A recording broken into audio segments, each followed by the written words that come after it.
Hello and welcome to my channel. My name is Jara. I primarily teach people how to garden and grow food, but sometimes I like to make videos showing you what I do with all of the harvest of vegetables and fruits that I get from my garden. In this video, I'm going to show you my top requested recipe, and it's the best bruschetta you'll ever have in your entire life. Every time there's a family event, they always request that I make this particular appetizer to bring to the party. So it's a super delicious and easy to make recipe, and the great thing about it is you can make a lot of it, a big batch at once, to bring it to parties and feed larger crowds. Typically we pronounce it as bruschetta, but that's not the right way to say it. In Italian, it's actually pronounced bruschetta, but I'm gonna forget to call it bruschetta every single time, so I just apologize up front. If you would like to get a printable PDF of this particular recipe, there's a link for that below in the description. You put in your email and then I'll send it back to you through email. All right, so to begin, you need a lot of tomatoes. You can use all sorts of tomatoes for this. It could be the larger beefsteaks, the smaller cherry sized tomatoes. It could be any color. Actually, the best bruschetta that I've ever made has a combination of different types of tomato colors, because then that means you kind of get all sorts of different flavor profiles along with it. Typically it's made with traditional red types of tomatoes, but one of my favorite tomatoes to add to this is ananas noir. It's kind of like a green tomato with red marbling in the inside. The flavor of that tomato is very unique. It's probably one of the sweetest tasting tomatoes I've ever had, and it's a big beefsteak. So that sweetness contrasts really well against the acidity of your standard red tomatoes. So try and use different colors if you can, red, green, orange, and you'll get a really unique tasting bruschetta. Next, you're gonna need some fresh basil. I just harvested this from my garden. You're going to need some very finely minced up garlic. This is optional. If you don't like garlic, then don't put it in there, but I can't imagine bruschetta without some garlic. So just mince it up really small. Then you're gonna need some really crusty baguette type of bread. I have tried all sorts of different brands of baguettes when I make my bruschetta, and I always come back to the baguettes made at Sam's Club. Those are like my favorite. They're really, really crusty. They hold up well when making bruschetta. And lastly, to make the bruschetta, you're gonna need some extra virgin olive oil. Now, there is a little top secret little thing that I do with my bruschetta that really takes it up to the next level, and that's making a balsamic drizzle that goes over the top of it. You don't have to make this if you don't want to. It is optional, but I feel it really takes the entire bruschetta experience to the next level. So to make that, you're gonna need just some balsamic vinegar, a good quality vinegar if you can, because this is the main star or the main ingredient of the entire drizzle. And then you just need a little bit of honey. This will help sweeten this up just a tiny bit and thicken it so it's a nice type of sauce. You're also gonna need some salt as well. So all in all, this is like 8 ingredients to make the best bruschetta of your life. To get started, I'm gonna get my fresh basil. I just harvested this from my garden, so I have to wash it. When it comes to washing herbs, the best thing for you to do is to put it in a deep kind of bowl and submerge it in water. So if there's any pests or little insects on here, they basically drown and then they wash off. So I'm gonna fill this up with water. And we're just gonna set this aside until I need it later. The next thing I wanna get started on is the bread, because this takes a couple minutes to toast up in the oven, so you definitely wanna get this going first. When it comes to the bread for bruschetta, I really like to cut it on a diagonal. It just looks much nicer than just cutting straight down. So turn your knife about 45 degrees from the corner of your baguette, and then start slicing them all at that same degree. You also wanna slice them so they're maybe 3/4 of an inch thick, something like that. If they're too thin, they get soggy really easily by the bruschetta, and it's not that great. So you do want them to be just a little bit on a thicker side.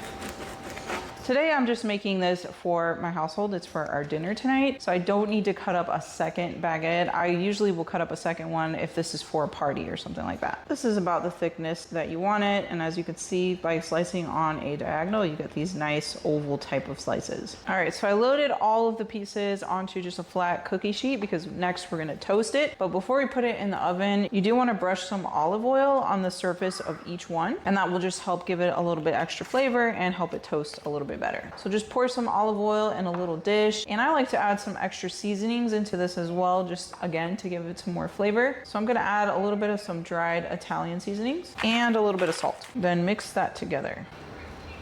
Then brush this on each one. Just make sure that you coat the entire surface with some olive oil. All right, then we're gonna bake this in the oven at 350 degrees for 5 to 7 minutes. It just depends how long it takes for your baguette pieces to get nice and toasty. While we toast the baguette, we're gonna get started on making our balsamic glaze. This is super easy. It's just 2 ingredients and it tastes way, way better than the already prepared balsamic glazes that you can buy at the grocery store. So I just have a small non-stick pot. Please use a non-stick type of pot because this stuff gets really, really sticky and it's hard to get off any pots. But I find if I use a non-stick pot, I'm good to go. Set the heat to like medium because this is also pretty easy to burn. So just set it on a medium low type of heat. Then we're gonna pour in some balsamic vinegar and a little bit of honey. Then whisk everything together. Make sure you keep your whisk nearby at all times. Every couple of minutes, stir this because again, it will burn very easily. So just check up on it every couple of minutes or so and whisk it. While that's going, we're gonna start working on the rest of our ingredients for the bruschetta. So first thing, I want to slice up the basil, so that's ready to go. I'm just gonna dump out this water and I can already see a couple little pests that were in here. I'm gonna wash it for a second time just to make sure I get everything off. Once the basil is all nice and clean, you're just gonna pick off the leaves and then we're gonna tightly roll them up so that we can easily slice them in a style that's called chiffonade, if I'm saying that correctly. And basically what that means is just slice it up into really thin and long pieces. So I kind of just take all of the leaves and pile them on top of each other so I can slice them all at once. Once you have them all in a nice pile, you can kind of roll them into a bigger piece and then slice them. This is what it should look like. Next, we're gonna start working on our tomatoes. These have to be diced up pretty finely. And for that, I like to use a food chopper because it just helps dice everything up really quickly and it keeps them all at a nice consistent size. I use this a lot. If you don't have one, you need to get one. It dices up all my tomatoes for bruschetta, for salsa, dices up onions really fast and quickly so I don't start crying, and dices other things too like peppers. I already rinsed off all of these tomatoes. You just load them up in the food chopper. And there you go, it's done. These smaller like saladette size tomatoes or even something like a Roma tomato are really great because the inside doesn't have a core that's like really big, like maybe what you'll find in a beefsteak size tomato. If you do think that the core is pretty big, definitely cut that piece out. For example, this tomato right here, all of this white portion right there in the middle is the core and it's kind of hard and not really desirable for eating, so I'm just gonna cut that out. Once you check up on the balsamic glaze and it has all these bubbles like this, it's done. So remove it from the heat before it burns. The baguette slices are also nice and toasty. You can tell they're done when you tap on it and it just feels like crispy instead of soft like the bread. This actually took me 15 minutes to get them all toasty. These slices are pretty thick. To make drizzling the bruschetta a lot easier, I do like to use this little like condiment squeeze bottle. You can get them really cheap like at the dollar store. You'll want to fill this up though while the balsamic glaze is still a little bit on the warm side so that way it runs easily into this container. I'm going to use a spatula to make sure I get every little drop of the balsamic glaze in here. All right, so our glaze is ready to go. Let's finish dicing up the tomatoes. My food chopper here is full. So I'm gonna take the tomatoes and pour them into a fine mesh strainer that I put over a bowl. And that is to remove a lot of the extra like liquid and water that comes out of these tomatoes. I do wanna reserve that liquid because I will put a little bit of it back into my bruschetta at the end after I mix everything. And that is just to control how much liquid is in the bruschetta. If you have too much liquid, it just makes all of your baguette slices really soggy and we don't want that. So I just like to do this to control how much liquid is in there. All right, so now that all our tomatoes are diced up and we've drained away that extra liquid, we're gonna put them in the final bowl that you wanna use to serve your bruschetta. I already have the basil in here as well. To this, we're gonna add our minced up garlic. Add a splash of the extra virgin olive oil. And a little splash of the balsamic vinegar. Then we're gonna mix everything together. Finally, we're gonna add a little bit of salt.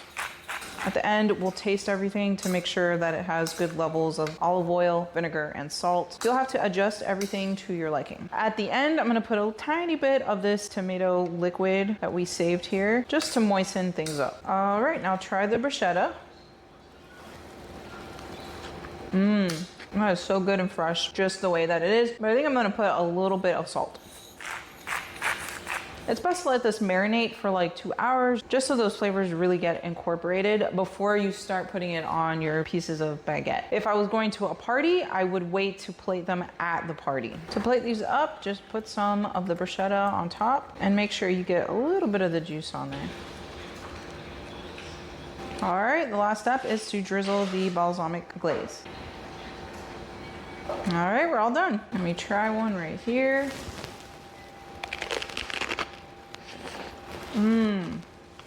This is so good. I could eat this on a meal just by itself. Well, I hope you enjoyed this recipe just as much as I do. If you would like to learn more about growing tomatoes in your own home backyard garden, I do have a whole playlist dedicated to growing tomatoes from seed all the way to harvest and everything else you need to know in between. I hope you enjoyed this recipe, and I'll see you in the next video.